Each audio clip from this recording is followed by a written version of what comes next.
the Mets, meet the Mets. Step right up and greet the Mets. Bring your kiddies, bring your wife.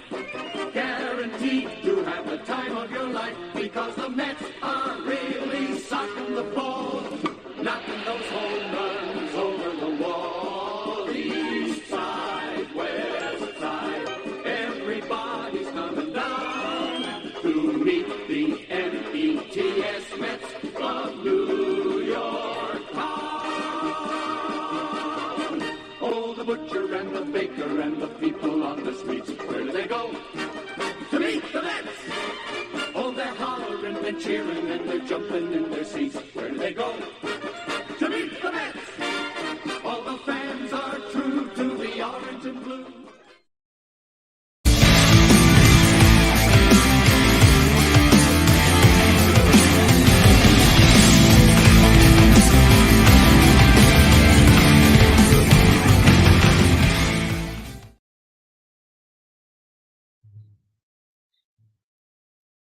Mets fans, welcome back to a very special Mets Roundtable podcast and a very special Mets Hot Stove Live, the first of the offseason. We got a couple of guys here from the Mets Roundtable podcast. Yes, we are missing one, but I think we can all hold it down. And guess what, Mets fans? We actually got some news to talk about and not a lot of speculation. We got Chris, we got Nelson here. We're going to say what up to them and get right into it. Chris, Nelson, how you guys doing?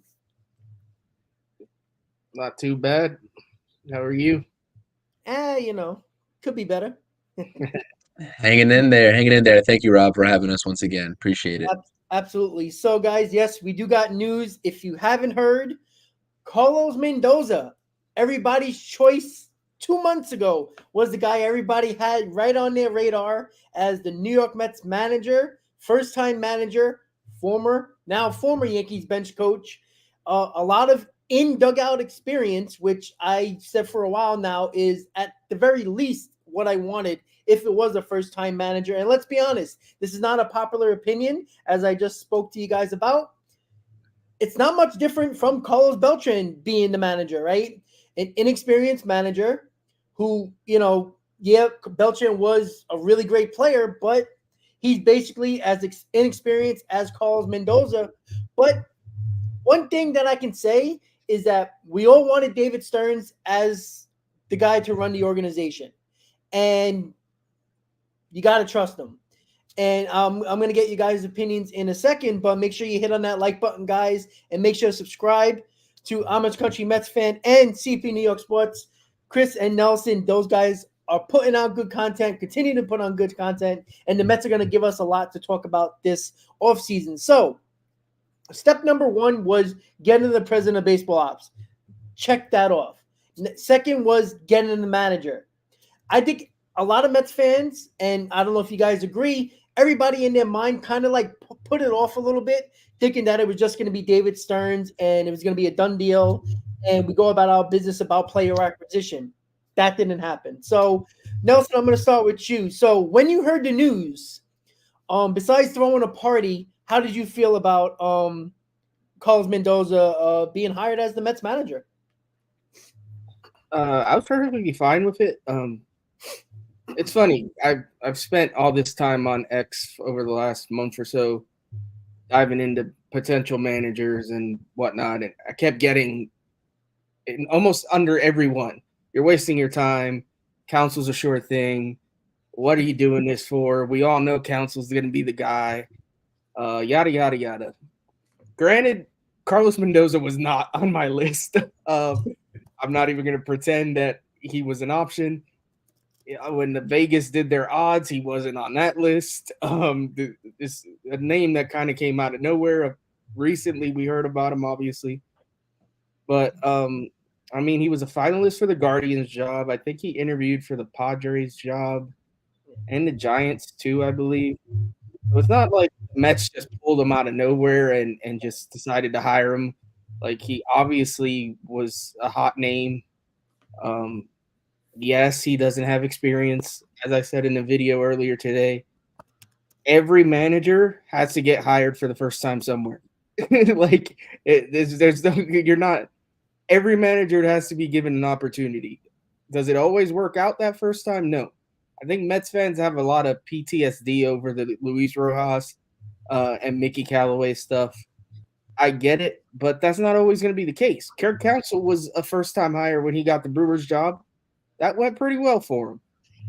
Dave Roberts, say what you will about him, not the greatest manager in some people's eyes, but the Dodgers are always in the playoffs. The Dodgers did win the big World Series. He was the first-time hire. I believe Snitker was a first-time hire. They won a World Series. Dave Martinez, Alex Cora. You can go on and on and on. There's history where you can hire guys for their first job and it works out. It's not like it's always a Luis Rojas situation. Just like every time you hire a manager that has experience like a Buck Showalter, it's not always going to work out either. So fans were going to be upset. Like, listen, it's Mets fans. I mean, granted, any fan base, but Mets fans in particular. You're going to bitch and moan and complain no matter what. Let's face it. If Counsell would have got hired, it would have been, he never won anything. He's overpaid. Stearns is just hiring him because he knows him, yada, yada, yada. If it was Beltran, it would have been, oh, my God, he's a cheater. He went down staring at strike 3. How could we do this? Blah, blah, blah. If it was Mark Kotze, it would have been God knows what. If it's just there would have been nitpicking no matter what. To me, this guy has experience on the Yankee bench. Say what you will about the Yankees, hate them all you want, but they're a winning franchise, so he knows how to win. From what I can read today, he's a hands-on dude. He likes to get in the mix and get on the field with guys and teach and whatnot. And he's not afraid to mix it up with players when they're not doing a good job. So to me, I'm fine with it. I would have been fine with Counsell too. There are very few guys that we could have hired that I would have really had an issue with. Yeah. So that's where I'm at. Yeah, I tend to have the same way of thinking about this. Like, is it something that we are happy with? I mean, I'm not gonna, be excited until I see him manage. The first bad move he makes, somebody even put on Twitter, when the Mets go on a 5-game losing streak, then everybody's gonna be clamoring for another manager. But Chris, what do you think? And when it came out that the Mets hired Mendoza, how did you feel right off the bat?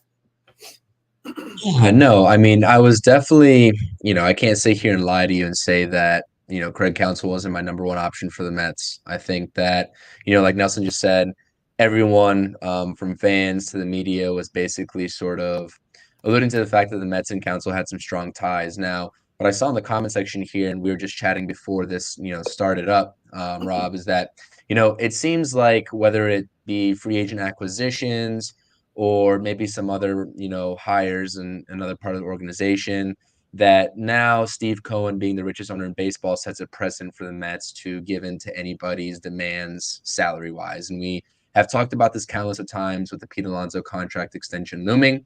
I'm really happy because at this point, we were talking about it, like if Craig Counsell, as accomplished as he is, I'm not taking anything away from him. If his resume deserves a salary of being the highest paid baseball manager in the game, then you know what, I'm completely shocked because I don't think that equates. I don't think 2 and 2 add up there.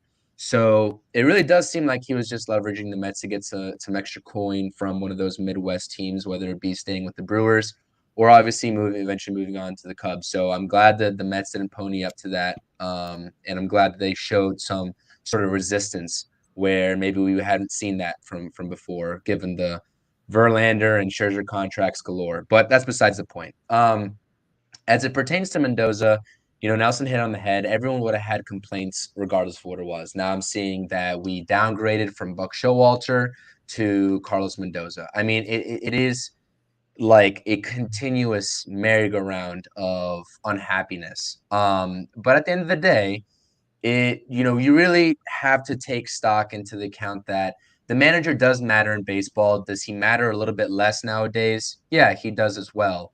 Nelson just mentioned out to everybody some first-time managers in the league and where they ended up now. Some have some World Series under their belts. Other teams have had success with reputable managers. The Mets did not with Buck Showalter. The Rangers obviously did, winning a World Series with Bruce Bochy. It is, honestly, I will say, probably just the luck of the draw, and I want to see how the offseason plays out in terms of the player's perspective and how this roster fills out before I make any sort of generalizations or assumptions about Carlos Mendoza.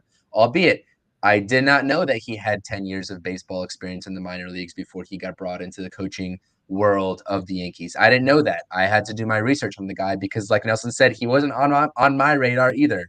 I mean, there was a handful of other candidates. You talk about Don Kelly, Mike Schilt, like Nelson was saying in one of his videos as well. Check that out. He dropped it today. A lot of other candidates that I was prospecting other than Craig Counsell. So it is what it is at this point. I'm not going to sit here and hoopla like a lot of other Mets fans are. The fact of the matter is that Steve Cohen is probably going to get killed in the media. You already have this guy, John Harper, whoever he is on SNY, saying that it feels like the Mets are already 0-1 because of this Carlos Mendoza signing. Yeah. Give me a freaking break. I agree. Give me a break. I think the Mets are going to be fine. I don't think that the Mets' success well, I can't say that. I don't think the Mets' season should be judged yet by this signing. It's unfair to Steve Cohen. It's unfair to David Stearns. And as much people as, as much of this fan base wanted David Stearns, now they're going to turn on the guy for hiring, and I want to say, if Carlos Mendoza was hired this quickly after, well, I guess he got hired a little bit before the Craig Counsell decision, but they definitely had to have been notified about it. That means that that's their guy. They could have sat back and said, okay, Craig Counsell's off the table. Let's go interview XYZ and let's extend this search. That's pretty clear indication to me that this new regime, David Stearns, wants Carlos Mendoza for one reason or another. And us fans do not know anything about that behind the scenes and what those ties are. So that's what I'll leave it at. Trust the process. Trust this front office because we literally spent the last couple of weeks talking about who we want as GM. And we finally got the guy that presumably – the majority of fans wanted and everyone on the screen probably wanted. But, that's what I got to say. The assumptions and the generalizations to me right now are just a little bit wild, but that's what I got. Yeah, I agree with you guys. And I see people in the comments right now. I know Joe, I'm going back and forth with him right now in the comments and calling people words that, who cares what you call anybody. But the fact of the matter is, this is typical Met fans that exactly got very emotional. And look, we were live during the trade deadline. How emotional Met fans got during the trade deadline. How can you trade these guys? We can still make it to the playoffs when everybody knew that we were not making the playoffs. We sucked, right? The emotional factor came into the situation. And then I guarantee you 2 weeks later, when more information comes out about Mendoza and how Counsell, I believe Stearns knew 2 weeks ago that Craig Counsell was not coming here. Because about a week and a half ago, all we heard, the serious candidate Mendoza was a serious candidate and a possibility and a possible finalist for the job. I mean, the third finalist was Mark Kotsay, for Christ's sake.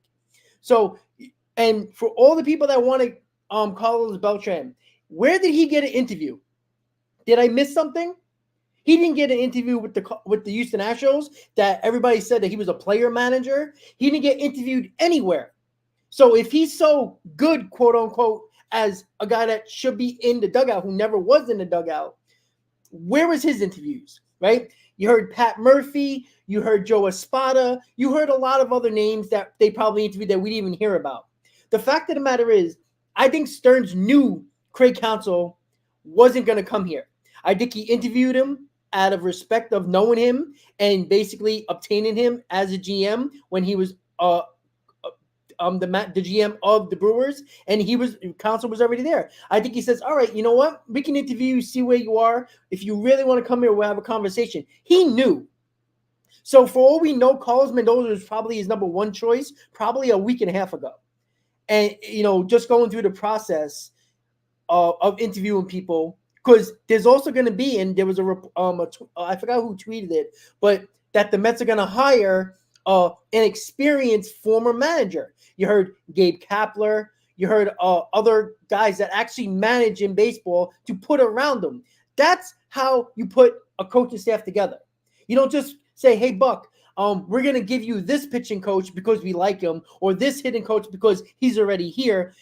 He's going to get a group of guys, a group of coaches that have experience in all levels of baseball, from manager to coach to pitching coach. I guarantee you the whole entire coaching staff is going to be worthy of this organization, and showing that putting them all together, putting their minds together could actually be good. Look, Mendoza could be a complete disaster, right?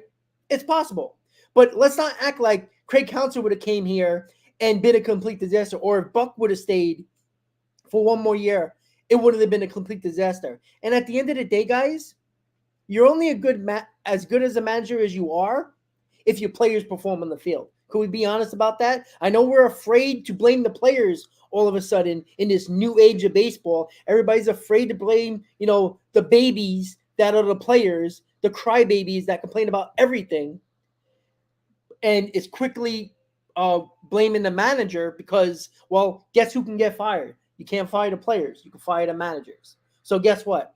We got Carlos Mendoza. You wanted David Stearns. Deal with it. Stop being a bunch of crybabies and be a fan of a team, right? We root for the letters on the jersey, right? The front of the jersey, not the back, right? We'll see what he's going to do. Let's see what David Stearns does acquisition-wise. And if he puts a good team around Carlos Mendoza, 9 out of 10 times, if you put a good team around any manager, most of the time it's going to end up right. Aaron Boone's a terrible manager. How do the Yankees win 90-plus games every year? It ain't because of Aaron Boone, right? Yankee fans can't wait to get rid of Aaron Boone every single year. So let's wait and see. So with that said, let's get into the acquisition part, because that is step 3, right? Free agency started. The GM meetings are starting. And we know the major needs of this team, right? It starts with the rotation, then the bullpen, then probably, I would say, a bat somewhere there, depending on what you're looking for. Outfielder. I know, Nelson, you talked about a third baseman that you brought up, and I don't know if you want to talk about that, but what do you think the Mets should be doing first going into this free agent period? Do you think the big trade is going to be a part of this to acquire a rotation arm? I know Dylan Cease seems like he's actually going to be traded from the White Sox, but as a rotation, I'm going to start with the rotation. Who do you think the Mets are 100% going to go after, and some little sneaky ideas that you think that, hey, the Mets could get him, and you're not really seeing that around any reports so far? Yeah, I mean, to me, the most important thing to build is the rotation and the bullpen this offseason. If you do that and find me a DH that can actually DH and not the Daniel Vogelbacks and Darren Ruffs of the world, I think that's a pretty good step in the right direction. Like, I don't know where we're going with this offseason. I'm trying to keep my expectations to a minimum, just because I don't want to be that fan that's dreaming of signing every big name free agent and then gets all mad because we didn't end up with anybody. So I don't want to be that guy. But Yamamoto is my number one target, no doubt, regardless of what else goes on. That's the guy I want. He just makes too much sense. He's young. He's electric. He's got the same agent as Senga. He's already said he's willing to pitch with another Japanese guy on the team. He just seems like the guy. Other than that, Eduardo Rodriguez was a guy I like. He did end up opting out. So he's going to be a free agent. Trade market wise, it's so hard to know who's going to be available. Obviously, a guy like Cease would be a good guy to go after, but how much is he going to cost? I don't think, while I'm sure, I feel like Stearns is going to be active in the trade market, I don't think he wants to sell the farm off completely either. So I think he's going to be strategic about how he makes his moves. So I don't If a guy's going to cost too many pieces, I don't think it's going to happen. That's why I almost feel like a Jeff McNeil trade makes sense. I know people know by now I don't like McNeil that much, but it makes sense in that you can add even more pieces to then make another deal. Like you could probably get something of value for him regardless anyway. And M-Easy brings up Keller from the Pirates. That's a somewhat, I mean, at times, I'm not going to lie. I watch the Pirates really closely. At times, he seems like a bit of a fraud. He was up and down. He was really good at times last past season. And then there's other times where he just looked horrible. But I've also seen guys leave the Pirates, Garrett Cole, for example, and turn into phenomenal pitchers afterwards. That organization has issues with developing their own talent, or they develop them and then they go off and or go do bigger and better things elsewhere. So that's a name I am intrigued by. Glass now is not a name. I've heard his name. I'm not intrigued by him at all. He gets hurt way too much. Plus, dealing with the Rays is always risky. So yeah, those are. I mean, arm wise, those are the guys I'm looking at. Another guy. I mean, I have no idea again if the Pirates would be willing to get rid of, but for the bullpen, David Bednar would be a fantastic get. If they were willing to move him again, he probably might cost a bit more than we're willing to give up, but I'd love to get him if we can. It's going to be interesting. It'll be interesting to see what names pop up and hit that rumor mill. It's going to start happening quicker than you think. I mean, the first few weeks are usually a little slow, but once the winter meetings hit, things are going to start popping off. So we'll see. We'll see what happens. Yeah, I tend to agree with you with that. It's interesting because like there's so many pitchers on the market, and on the trade market and the free agent market. Like there's not a lot of guaranteed aces. Yamamoto seems like he's going to be that guy. Ohtani would have been if he was able to pitch in 2024. But other than that, you got probably 3, 4s, and 5s all over the place. And on the free agent market and in the trade market, is Dylan Cease an ace? I guess. I would say borderline. But he has 2 years left on his contract, so it's going to cost whatever team a couple of prospects most likely to obtain him. So, Chris, what do you got on the rotation market? Do you think the Mets are going to go heavy on the free agent market? Maybe a big trade for an arm? Because I do think that they're going to make a trade either for a bat or an arm. But what do you think about that? Yeah, I mean, I think they'll round it out. I mean, we've said this all along. Whoever it is, I think it's going to be one trade, and there's going to be one at least premier caliber player. Hopefully, it's Yamamoto. I think we've all been speculating about Yamamoto and the Mets ties. There's been reputable sources, talking about that connection as well. So I think that's the guy. But you look at Cease. I know we talked about Corbin Burns on here and how it's either a likely fit or not feasible depending on the Mets and Brewers relationship. A couple other guys you can toss out. I believe Jordan Montgomery is also going to be an upcoming free agent as well. If you need a left-handed pitcher, go after Jordan Montgomery. Had a really impressive stint over there this last season. Another interesting name for the bullpen is Jordan Hicks, like Emmys was saying as well. A name that I do like a lot. Has a little bit of control issues sometimes, but you just can't teach that arm, to be honest with you. So those are some guys I like. Eduardo Rodriguez, like you mentioned, Nelson, 100%. I think the Mets need to prioritize another lefty pitcher first and foremost as well. Quintana is great to have as well. We're going to have him for one more year. Had a solid season after the injury, but I think you need one more lefty in that rotation to round out the rotation with Senga and whoever joins him, hopefully Yamamoto. I know Ohtani, everyone's talking about Ohtani. He's not going to be pitching in 2024, but I don't even want to speculate about Ohtani because that's just so wishy-washy of a subject. No one knows how that situation is going to play out. I mean, in terms of just like bats, and I know, we weren't asked about bats, but one name I really want to just go after and take a look at, and I hope they do their due diligence on is Jorge Soler, who just opted out of his contract. Good power hitter. If you strike out on Ohtani, if you can't find a trade for Juan Soto, because I really do hope that the Mets, because I don't think that situation over there in San Diego with Juan Soto is going to be materializing to anything significant. I think that's not a good fit for him. I think he wants to be on the East Coast. And if the Mets can find some sort of trade for Juan Soto, that'd be great. But I know trades are a lot harder to navigate, especially in the offseason. So your next best power bat option after those two guys is probably Jorge Soler, unless I'm missing anybody astounding on this free agent market. When you got Cody Bellinger, that could be out there, but everyone's speculating on him in terms of that 1-year deal, prove it deal, and maybe overachieving some expectations. So maybe a little bit more hesitant there. But Jorge Soler is proven.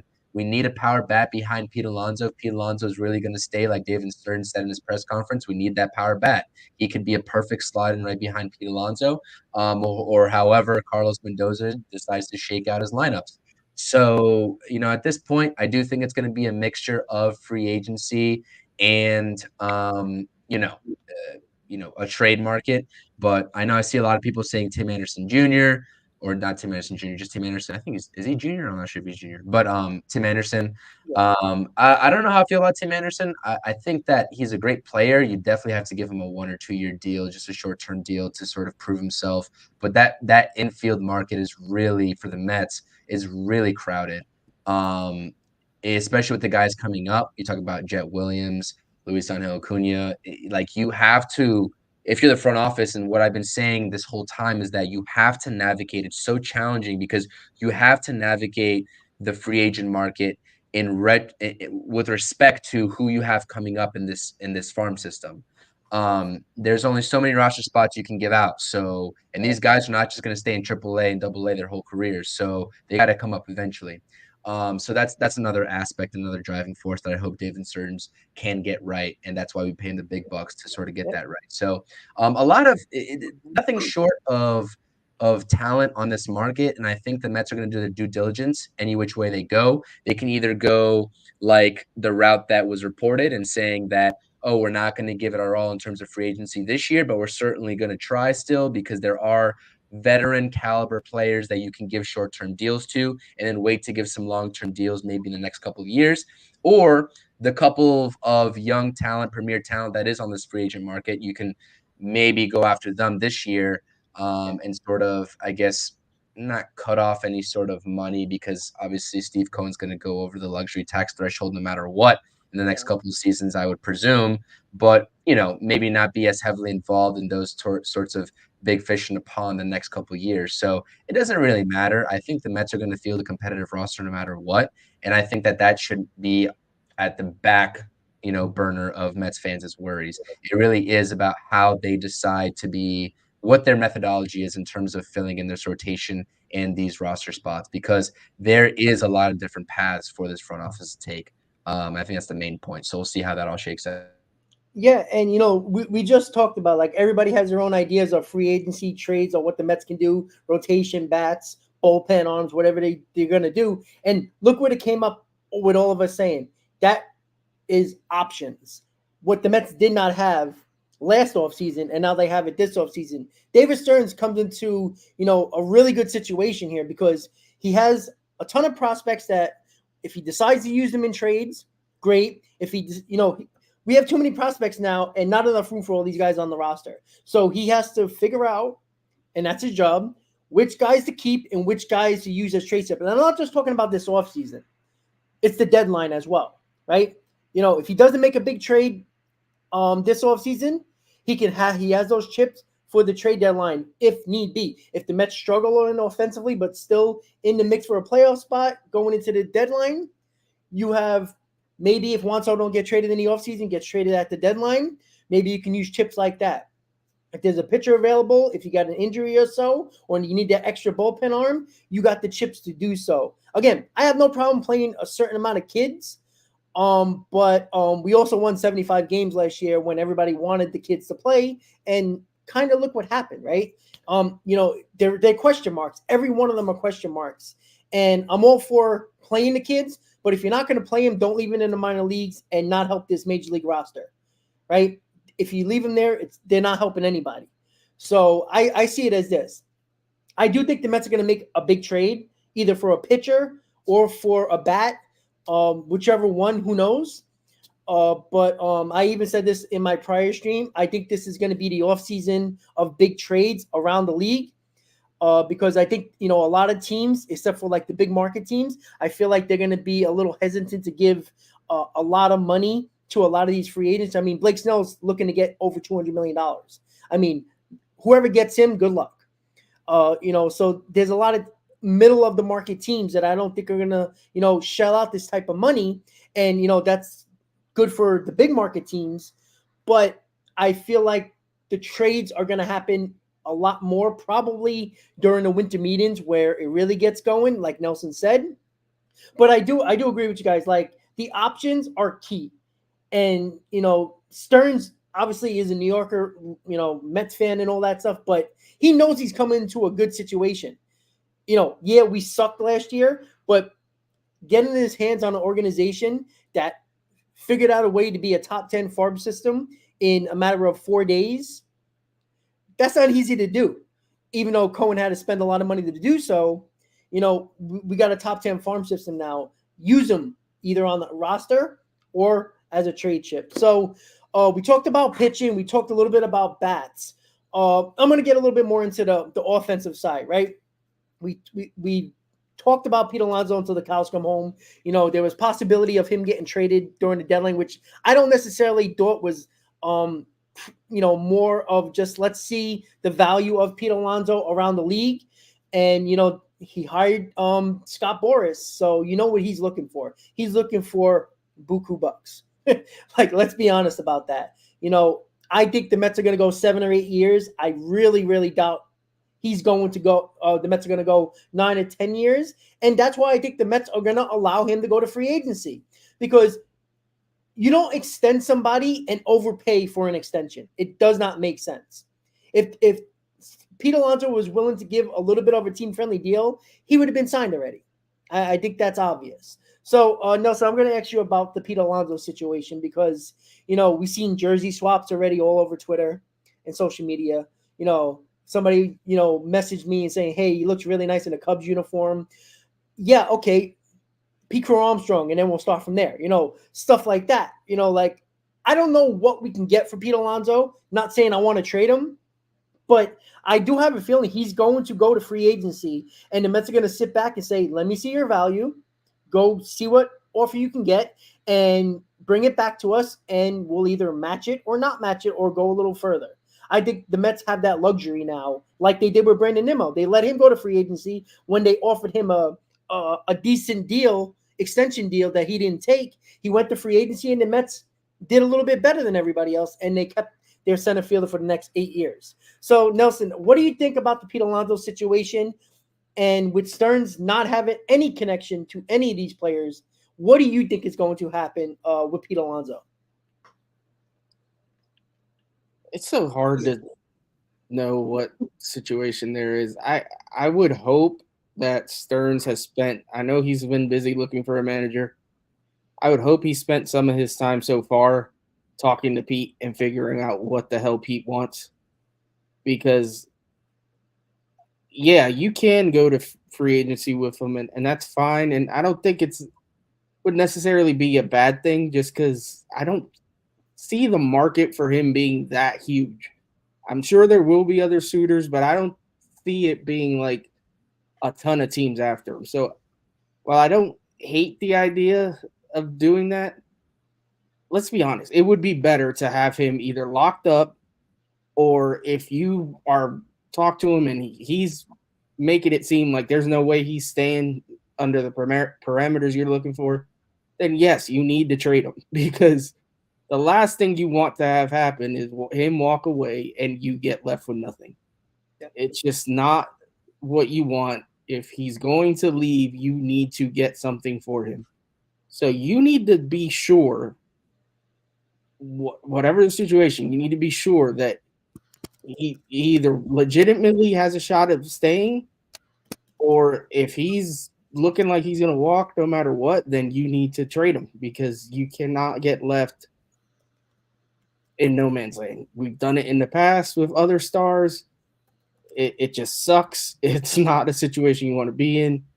If you can get prospects for him, if you can get major league ready talent for him, then that's what you need to do.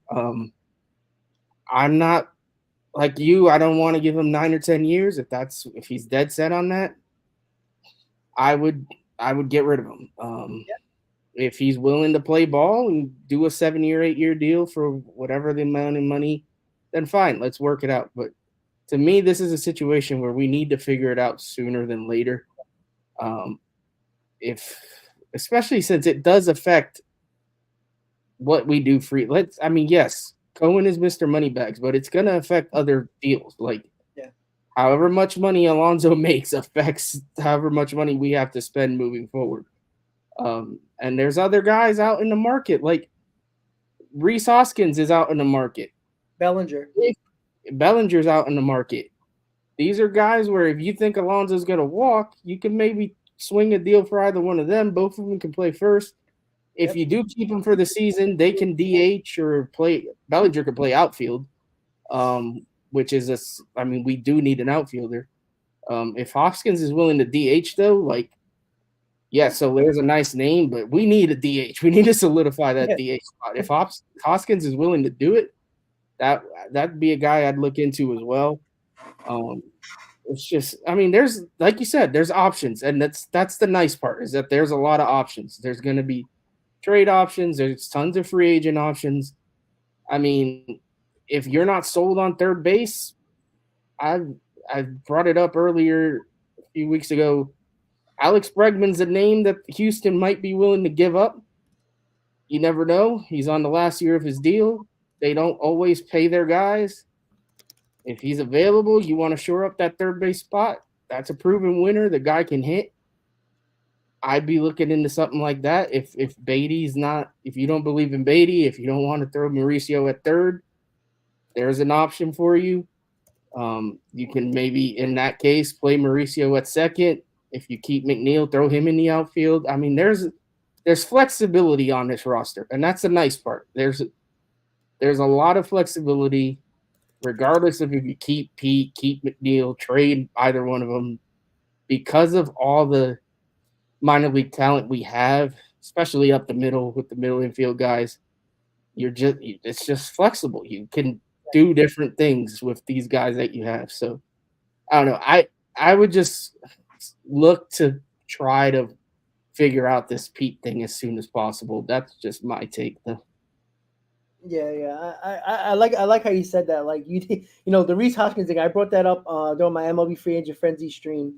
Rhys Hoskins is a very low risk, high reward. With blowing out his knee at spring training, you can get him on a 1-year deal. I have a feeling he's going to sign a 1-year deal, a show me type of deal, and that would be a safety net for the Mets. He'll help you this year with Alonso, and if he shows he's good, he's going to be a hell of a lot less than what Pete Alonso is. I'm not saying he's a 40 home run guy or anything like that, but again, we talk about production, right? The problem with this lineup, and Chris, we'll get to you in just a second. The problem with this lineup is that why 2022 was so good offensively was the lineup was long. It was extended, right? 1 through 6, it was dangerous. It was a pain in the ass getting through the Mets lineup in 2022. Why? Because you didn't want anybody. Everybody came up clutch almost every single time for this team. Because you have a 40 plus home run guy, and you don't have him in a lineup anymore, saying he goes, why can't you replace him with 22 to 25 home run guys? It's the same production. It lengthens out your lineup. Not saying, it's the same thing. And I think too many people, fall in love with just, the 40 home run guy, right? How many times did the Yankees win World Series or win a ton of big games in a postseason, with a 40-plus home run guy in Aaron Judge, right? When you don't have a long lineup and a lineup that has length to it, the 40 home runs are nice, but what did Alonso do with those 40-plus home runs this year? He had an excellent April. He was an okay May, a terrible June, an okay July. August and September, when the games didn't matter, was his best months.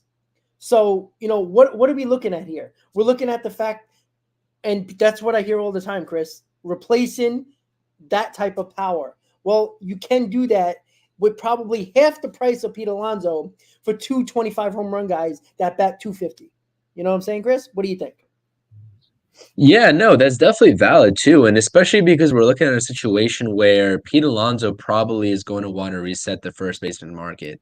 And I think we can all agree that it's not deserving. His power is tremendous, right? But when you look at the likes of Freddie Freeman, I know he's a little bit up there in age, a little bit more so than Pete Alonso. He's getting paid $27 million a year. Goldschmidt, who recently won MVP a couple seasons ago, if I'm not mistaken, is getting paid just under that at 26, somewhere around there. So Pete Alonso, like I said, I mean, if he resets the market, okay, if you give him 28, 29 and he shuts his mouth, maybe, sure. But anywhere north of 30 million, really, it is not enticing for me. You know what I mean? It's just like one of those scenarios we just talked about. Craig Counsell demanding the most money in the league to be a manager. Now Pete Alonso is going to be demanding the most money in the league to be the highest paid first baseman in the league with what sort of production outside of the home runs and the RBIs. I mean, at this point, I know, you talked about in your streams all the time about his leadership, etc. I honestly love Pete Alonso. He's one of my favorite Mets, but I got to keep it a buck with him. I don't get the vibe, even though what he says to the media is what it is. I don't necessarily know if he wants to be a Met long term. He knows how to give the answers that he wants to give and wants to portray, but every indication with how these contract talks and what us fans are hearing is not sort of indicative to that nature, right? So I don't really know where to go from here. And Nelson is 100% correct. If you get the impression that Pete Alonso is not going to stay, then you got to get something for him, because that's just not acceptable to let him walk in free agency, because you could have another, I don't want to say DeGrom situation, but you can have another situation where you offer him up a contract. It's pretty competitive, but he decides to go elsewhere because, whether he just wants to leave New York or whether he wants to be closer to home, whatever the reason may be. I think that has a little bit to do with Pete Alonso, and that has it's resemblant in him. And I just don't know. Unfortunately, I would love to keep him because, like I said, that power and those numbers, we haven't seen that from any Met in a long, long, long time. But at the end of the day, you can rematch that production. You talk about Cody Bellinger, you talk about Rhys Hoskins, you talk about Jorge Soler. Those three guys right there, I'm not saying you can get 3 for 3 there, but two of those guys definitely get you 40 plus, right? To match what Pete Alonso produces. And I know, Nelson, you've had your concerns on Pete Alonso's, average and how it's been dipping. I know he's over a career 250 hitter plus, but recently his average has been taking a little dive, especially this past season. So it really is an interesting dynamic to me. It really is interesting because I just don't know if he deserves to be the highest paid first baseman. And I understand that these contracts reset every so often. Like whatever Pete Alonso gets paid is just going to be more money in Vlad Guerrero Jr.'s pocket. I understand that. This is a snowballing effect, and I'm completely aware of how these sports contracts go. But at the end of the day, you have to realize that this front office has to put a foot in the ground, more oftentimes than not now, because there is a precedent that this organization, will give you the most money. And that's what people like. Forget the money aspect. Like, yeah, the Mets will give you the most money. Are you willing to come to play in New York and give it your all? Because that's a whole different side of the ball game. Everyone can be money happy and money hungry, but not everyone can come up, lace up every day in New York and be successful and have that attitude of giving the media the answers that they want, like Francisco Lindor does day in and day out, like Pete Alonso has day in and day out. It's a whole different ballgame. So, like I said, I'd definitely like to keep Alonso. I think that he's a good character guy, despite all the trash that people are talking about him, maybe him being the clubhouse cancer. And I think that got debunked by some of the Mets beat reporters. It is a ball game of who's going to budge first. And like you said, Nelson, they do have to figure it out sooner rather than later. Because if you take this all the way up until the trade deadline of this upcoming season, you take a hit on the price that you can get in return for him. And then forget about it. If he goes to free agency and the Mets lose him, this front office, from the spectacle of the media and the fan base, will never hear the end of it. because that's just not acceptable in today's day and age, especially when you just hired a GM that's supposed to know what he's doing. So Yeah. David Stearns, at the end of the day, he did come into a very flexible position with the Mets, but let's not act like he has this peaches and rainbows sort of road ahead of him. He has to get a lot of things precisely right. And I don't know if it's realistic that he gets everything right 100%, but we'll see here shortly. So that's my take on Pete Alonso. Like I said, want to see him in Mets uniform long term, 78 years. I'm giving him 8 years. Listen, if he's asking for 8 years, I'm giving it to him. 9, 10, I don't know, man. I can't do it. Yeah. I just can't do it. So that's what I got on Pete Alonso. So hopefully it works out, and hopefully it works out. Yeah, I think a lot of people agree about the 7-8 year mark. 8 years, I believe if the Mets are not going to give them 8 years and they're budging and saying we're not giving you more than 7, then that's on the Mets. But I find it very hard to believe they're not going to go that 8th year. If you lose Pete Alonso on the 9th and 10th year in free agency, there'll be Met fans that will be crying a river, because there's too many quote unquote Met fans that would rather root for the jersey, the name on the back than the name on the front, right? I heard my dad told me about this with Tom Seaver when the Mets traded Tom Seaver. You know how many older Met fans, and I don't know who's was around during that time that's in the chat, who said they would never be Met fans again, but yet they're at Citi Field or at Shea Stadium after that. You root for the name on the front. Look, can we be honest about that? If you're not, you're really not a true fan of that team. It's just that simple. And listen, when there's smoke, there's fire. There's been too many reports with Pete Alonso that there's more to Pete Alonso than just what he portrays in the media, right? He doesn't get along with a lot. There's issues in this clubhouse. Pete Alonso is one of the guys that's been around since 2019, right? With Pete Alonso, there's been a lot of losing. You can't be the face of the franchise and not take any blame. And it goes to everybody else. You want to be the homegrown Met. You want to be the face of the franchise. You want all the love that the fan base gives you. You also got to take the blame, the brunt of it, right? I complained about this last year and I got killed for it. When the Mets were struggling in June and later in the season, when the Mets were basically out of it, and Alonso was struggling, you know who was at the top step along with Lindor? That wasn't Alonso when Lindor was struggling as well. Lindor was on the top set rooting on the guys that were up at the plate. Alonso was sitting there moping. That gets noticed in the clubhouse more often than it gets noticed on TV and other fans.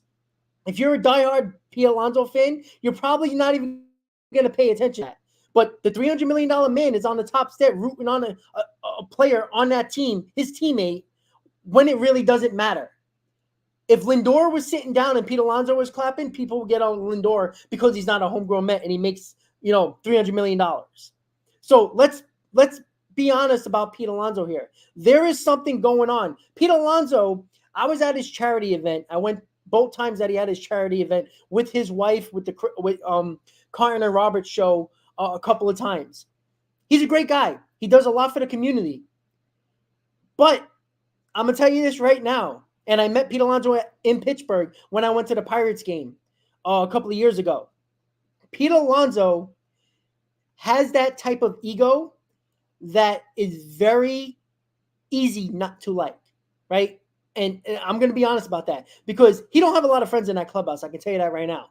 Jeff McNeil was the only guy at that charity event amongst about 2 or 3 other players that were big, that are not even on the team anymore. So that tells you a lot of what the clubhouse and the players and his teammates think of him. And remember, guys, people think Pete Alonso is a joke around baseball, the players, when he takes the home run derby so seriously.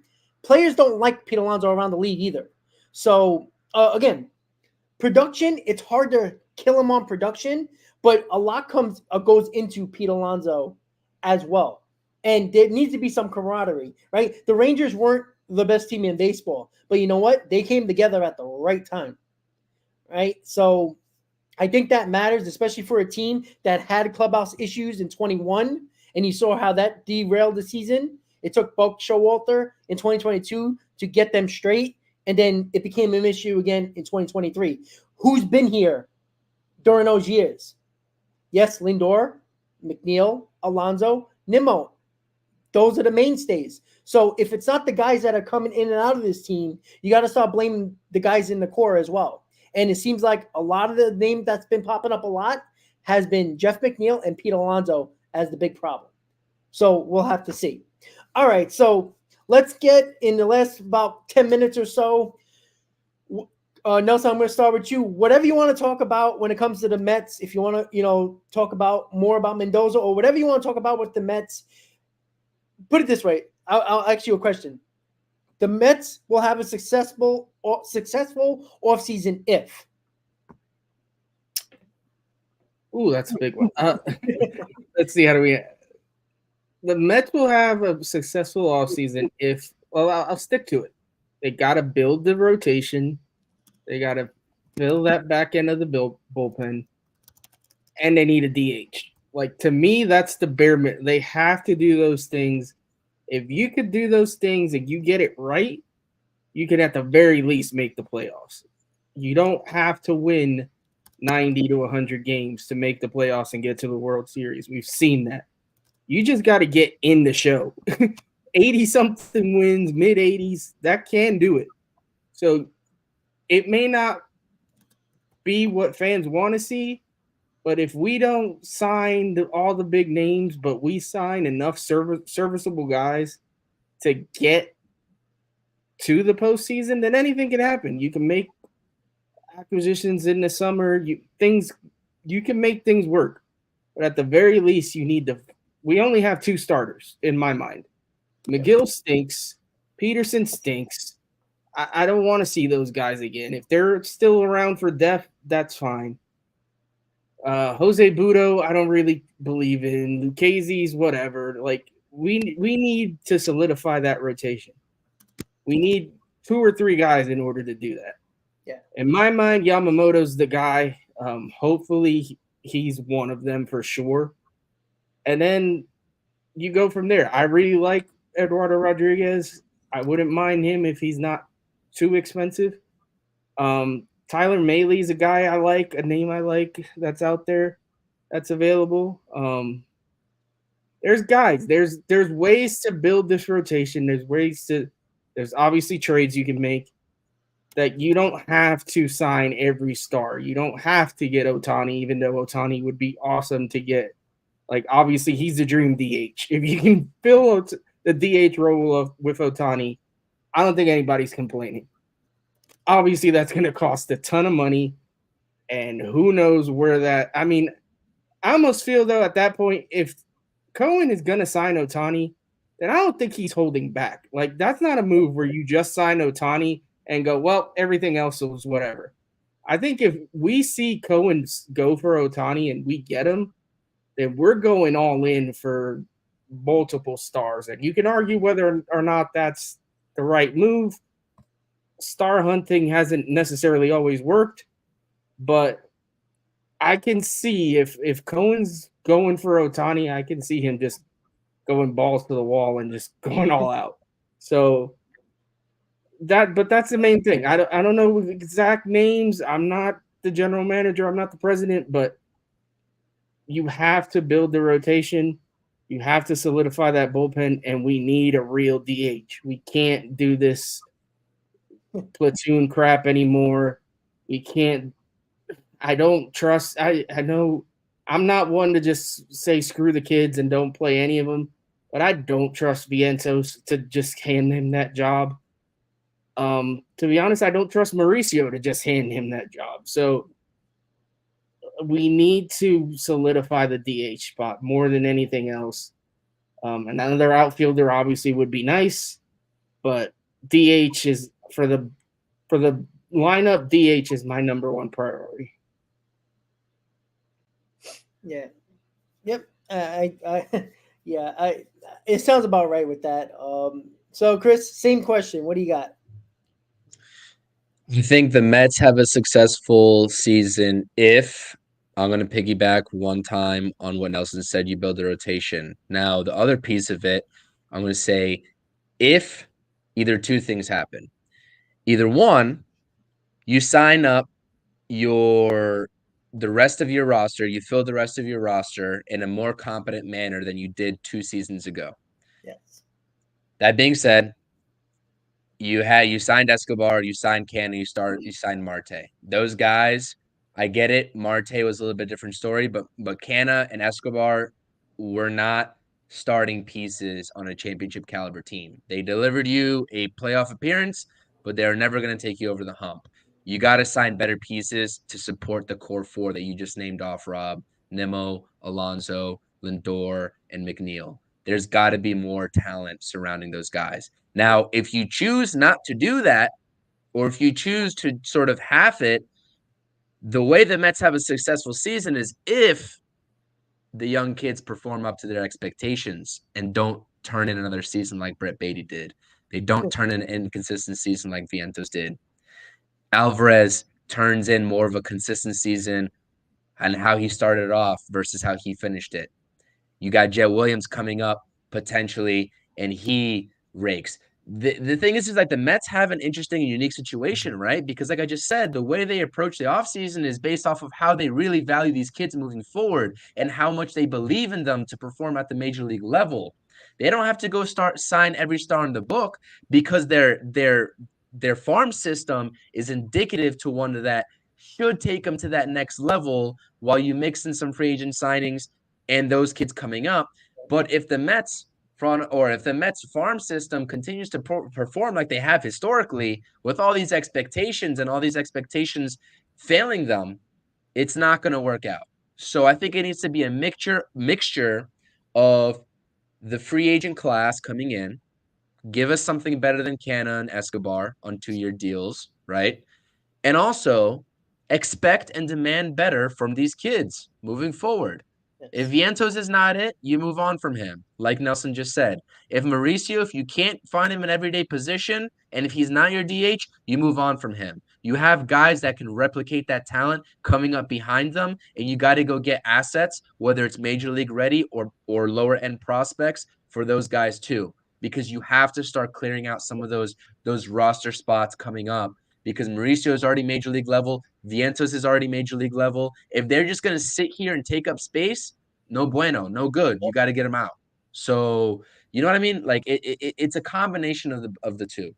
I'm not going to say the Mets need to be successful in order to sign. They're not going to be successful if they sign Ohtani. They can be successful without signing Ohtani. That's a luxury piece, in my opinion.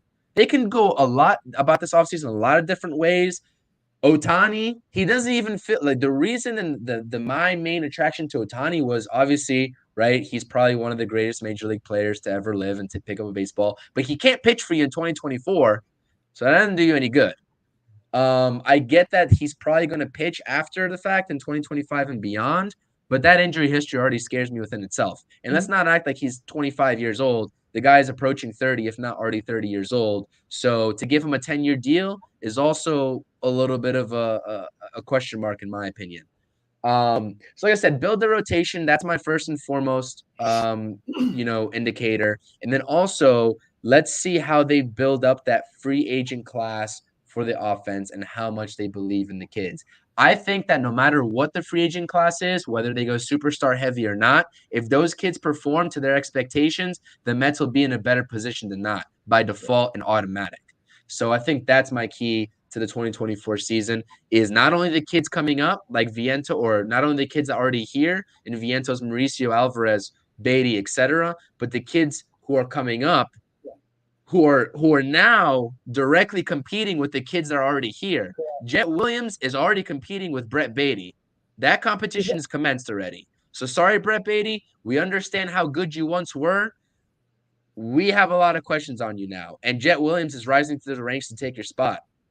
Same thing can be said for Vientos. And because Vientos is probably the most expendable one out of the three. Let's be honest with you.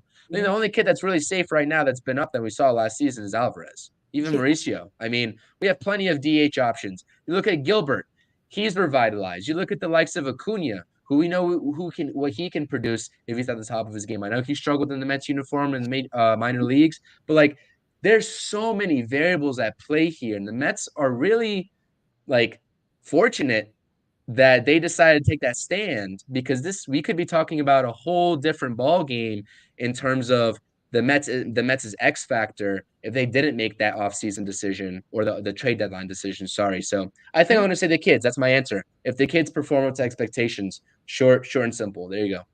Yep. And you know what, Chris, you make an excellent point. And Nelson, you piggyback off Nelson a little bit, but you made an excellent point.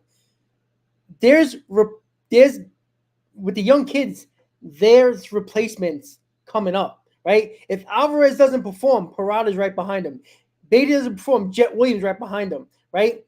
And, Mauricio doesn't perform. There's somebody right behind him, right? And then you get, Clifford and Gilbert, specifically Gilbert, who is a guy that I think can actually win a corner alpha position if he gets a chance to fight for a position. There's replaceable guys behind him now. There is pressure on these guys, not just to perform, but to keep their job, right? There was no pressure on them to keep their job because they know there was nobody behind them. And that's a great point, Chris. If you're going to use these kids and they're not going to go heavy Ohtani or big-time names in the free agent market, position player-wise, well, guess what? These kids better perform. And if you don't, you will be gone. Now, it would suck if you lose value, and the trade value sucks. But you got players to replace them with. You got the prospects to replace them, and hopefully they perform, right? Kevin Parada is behind Alvarez right now. Really has nowhere to go. Right now, I consider him a trade chip. But if Alvarez doesn't perform and he struggles like hell in spring training, maybe the Mets really do look and say, you know what? Alvarez got a short lease, or Mauricio got a short lease, or Beatty or Vientos, and obviously Vientos is the easy, most expendable. But Jet Williams came out with a quote the other day. He thinks he's going to make the major leagues this year, and Alvarez said the same thing in spring training in 2022. So don't think these guys doesn't have an eye on the quote unquote prize. So guys, if I don't think there's any more questions in the comments, but this was a successful roundtable. First Mets hot stove of the season. I don't know if you guys can see how many people are in my chat. There's been over 130 the entire time. So guys, just don't be a part of my channel. Please subscribe to Nelson's channel, Amish Country Met Fan, CP New York Sports. Chris, subscribe to their channels. I'm telling you guys, they know what they're talking about. Chris does other New York teams as well. And I did like Nelson's video. Were you on a farm? Yeah, I live on a farm. Oh, that's fucking awesome. That was awesome. I was enamored by the background. It was awesome. I kid what you was talking about, but that was pretty cool. Listen, guys, clearly these guys know what they're talking about. You might not agree with everything, but we can always agree to disagree. And there's one thing that we all love, and that is the New York Mets. So, we're passionate. We're going to disagree, but there's a whole offseason to complain and argue and hopefully agree on most of the moves that David Stearns is going to make. So Nelson, let me know what you're going to be going on with your channel, and then Chris, you follow up with that. Yeah, man, just at this point, it's just keeping up with the news. Any offseason news that drops, I'm going to be on top of. I'm going to try to post videos about. We have a manager, so that's that. We're probably not hiring a GM, which that's fine with me. Stearns can handle the job this year. So yeah, it's just popping off whatever content comes into my head. Yeah, I do live on a farm. Yeah, there's a barn in the background. If you watch my videos in this wintertime, especially, I do more videos outside just because there's less bugs and less crap like flying in my face. So I got pigs back there. So if you're interested in the farm life, there's a lot to see. So check that out. Me and Chris obviously have our show, the Interstate Mets Report. We've been doing it once a week. Last week we didn't do it. My cat died Thursday night, so that didn't work out. But this week, hopefully, we're back on the wagon on Friday, and we actually have some news to talk about. So check us out Fridays. If the Mets start to make more news, then we'll do Tuesdays and Fridays. So just check us out. We'll be around, and appreciate everybody watching. Please like, comment, subscribe to the channel if you can, and have a good night, everybody. All right, Chris, you're on deck. Yes, sir. Yes, sir. Interstate Mets Report, Tuesdays and Fridays, like Nelson said. Once the hot stove keeps ramping up, we'll go both days. For right now, it's just one, so catch us on Friday. Always appreciate being on the roundtable Unfortunately, we missed Hayden here, but this is a great live stream on all the updated news and topics moving forward. And there's going to be more, so keep rocking with us.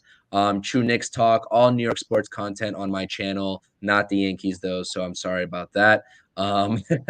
So yeah, feeling blue Giants. I know it's been a wash season. Still be doing content for them. Have been doing content for them ever since the preseason. True Knicks talk, blue shirts banner with my boy Aaron. A whole bunch of stuff, man. A whole bunch of stuff on my channel. Check it out. If you rock with me, hit the subscribe button. Trying to get 150 subs. But other than that, I appreciate you having us. And like I said, as always, let's go Mets, and we'll see how this offseason shakes out. Absolutely. And Chris just said, don't forget about Hayden. Mets Talk with Hayden. Subscribe to his channel as well. He unfortunately couldn't be here tonight, but don't forget about him either. He'll be back next week, most likely, and he'll pop up on my channel as well, probably during my 1,000 streams that I done today. I was live all day. It was freaking insane. I'm an idiot, but it is what it is. Luckily, I had a day off to do all that. But I do appreciate everybody who tuned in tonight for Mets Hostel with a special edition roundtable podcast with all of us and all my streams today. So again, subscribe to the channels, guys. Make sure you hit that like button before you leave. And I'll see you guys next time. A lot of off-season news coming up for our team. As always, Met fans, let's go Mets. Nelson, Chris, have a great night, guys. See you next time. Let's go Mets.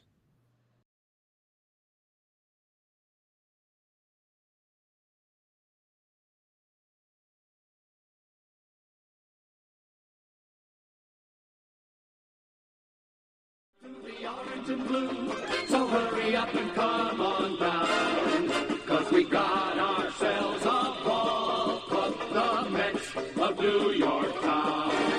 Give 'em a yell, give 'em a hand, and let 'em know you're rooting in the stand. Come on and meet the Mets, meet the Mets. Step right up and greet the Mets. Bring your